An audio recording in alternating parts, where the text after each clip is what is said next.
So you've probably considered hiring a digital marketing agency for your startup, or maybe you already have one.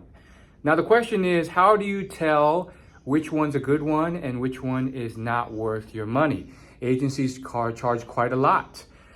So my name is Will, and I've spent the last 9 years working for 2 different digital marketing agencies as a digital marketer, and I've seen them grow and help very small businesses to mid-level and large enterprise businesses as these agencies have grown tremendously in size due to their success over the years. So let's just get into it and give you some of the top tips that you can look out for to make sure that you're choosing a right agency, as well as give you the pros and cons to agencies. Because while some people erroneously think that all agencies are a scam, that's not true. Others may think that maybe more agencies are good than actually are the case, and then they get burned. So we're going to touch on the pros and cons as well. So first and foremost, I'll give you one tip, and that is to look for an agency that actually has industry experience in your niche. Sounds obvious, but a lot of these agencies, especially if they're new and starting off, they'll take any customer in any industry. Now, this can work. I'm not saying it's impossible, but I've seen that with the agencies I've worked with and the ones I've seen that were doing pretty well, they usually have a vertical specialty. It may not be one vertical, maybe it's like 3 or 4, but there's usually like a focus on certain industries. For example, one of my agencies focused on healthcare, wellness, fitness, and nonprofits. And yeah, we took industries outside of those for sure, but those were the big ones. And the reason is, if they have these, then they can kind of take what they've learned and then apply it to their future endeavors, and they're building off their experience, because each industry is very specific, especially healthcare. Healthcare has a lot of unique laws like HIPAA, and when you're in the agency, a lot of the workers are kind of lower down people, maybe they're entry level or mid-level, and they just got hired. And so their brain is going to be scattered when they're trying to juggle multiple different industries. And usually these people are onboarding, they're new hires, or they're relatively new, and they have to learn all this stuff. So it's usually harder when, let's say, a marketer or account manager or a project manager has to juggle 7 different clients, each of a different industry.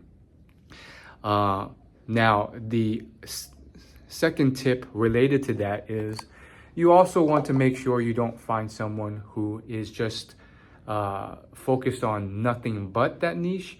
There's no hard and fast rule, but so don't take it like too literally, but like if that agency is only focused on your industry and they're also marketing and doing the same for all your competitors, that's really the kicker. You don't want them marketing all your competitors too, even though like the agency model kind of spurs them to.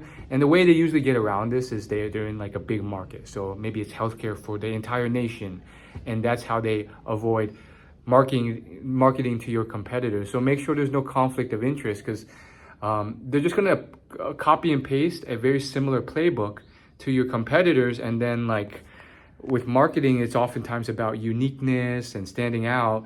If you're doing the same thing as your competitors, then you're not really standing out anymore. Now let's jump into some pros and cons, and then we'll jump back to some tips. Another pro and con is marketing agencies are actually pretty good when you find a good one. I've seen some ones who are very good at particular niches. Like one of my agencies worked in business to business and software as a service, and they're very good at online advertising, especially Google Ads. So because of this and their focus, they could apply the same landing pages and marketing funnels to these unique industries, and they knew all the nuances of them, like the fact that it's very lead gen focused. So you just drive everyone to one landing page that captures their email. You're not trying to get a sale. And so they had a similar process, and they were able to tremendously increase the return on investment for most of their clients. It didn't always work out still. And some clients, they just couldn't get a return on investment on. But many of them, they were able to establish a niche, and they were able to establish a large proprietary knowledge base because of the millions upon millions of dollars in aggregate that they were spending per month across all these different companies in that industry.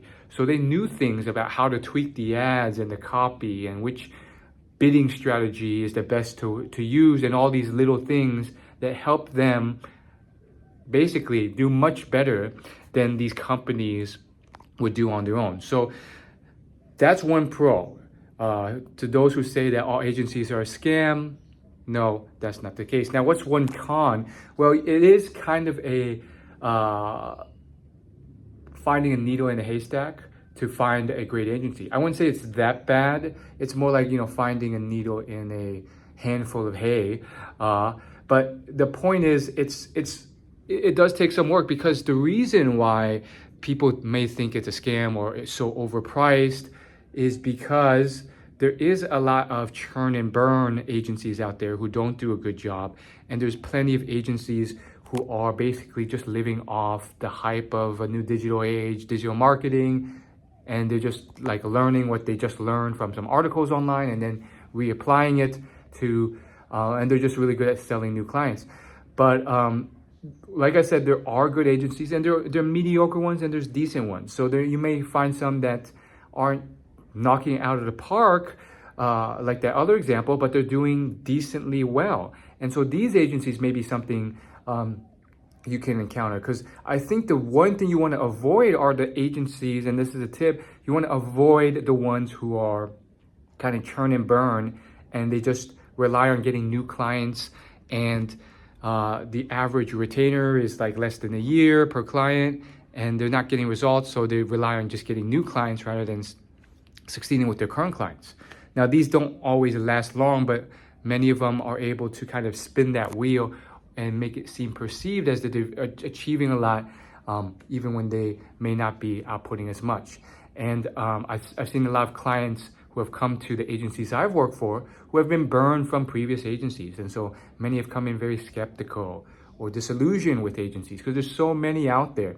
And yet, here's the thing, a lot of companies, especially the mid-level and large companies I've worked with, they're using agencies, usually more than one. They have the budget, and it is much more expensive, arguably, than doing it in-house, doing the same thing.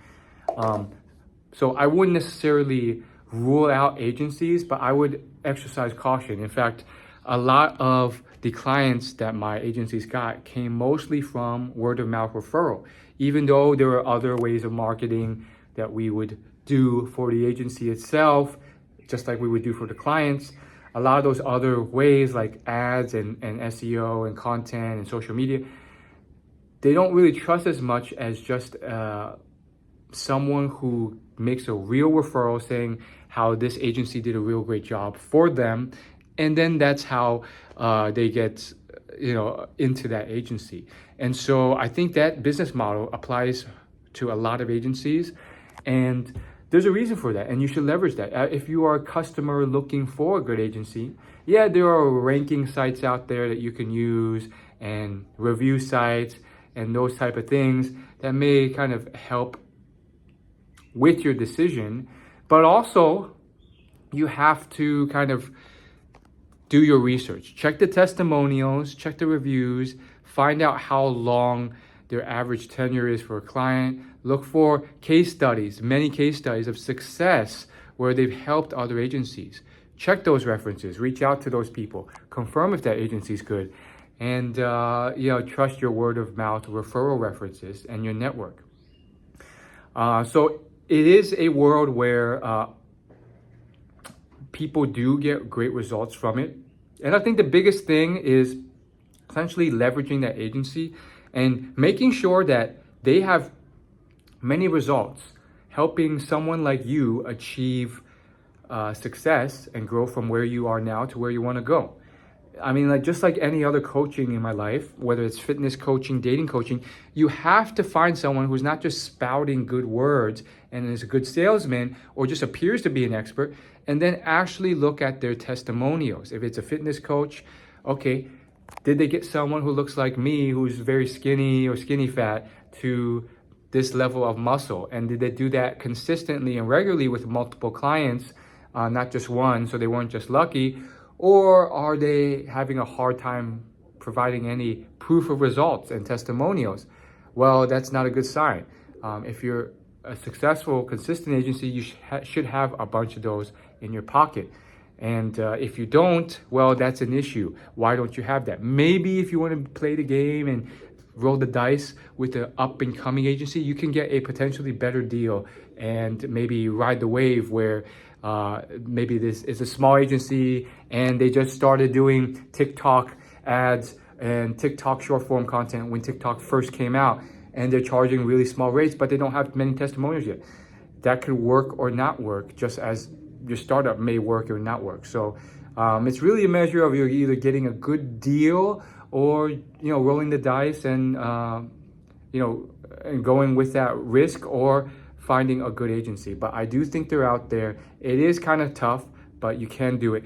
Guys, if you want more digital marketing advice and you want advice on how to get your first job in digital marketing or excel and get a promotion or raise or a higher level digital marketing job, these are things I coach on for fun on the side. So feel free to reach out to me. If you're interested, links are down below in the description of this YouTube video. And then also you can reach out to me on social media and join my email newsletter where you can get free advice where I share nowhere else, exclusive advice, as well as sometimes I offer free one-on-one coaching sessions on my newsletter. So thanks for watching, and I'll see you in the next video. Subscribe.